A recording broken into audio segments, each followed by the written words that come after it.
نبی کریم صلی اللہ علیہ وآلہ وسلم کا حکم ہے، اور آپ نے یہ ارشاد فرمایا ہے کہ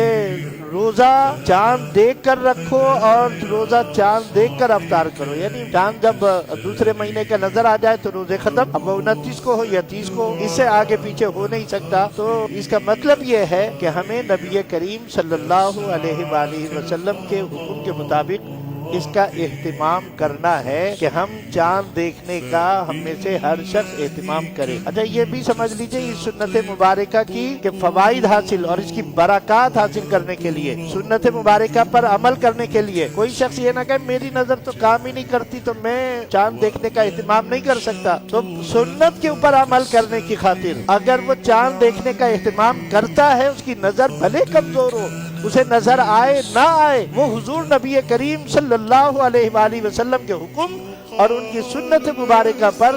عمل کرنے کا ارادہ کرے اور اس کا اہتمام کرے، تو انشاءاللہ العزیز اللہ تعالیٰ کے ہاں سے اجر سے خالی نہیں رہے گا۔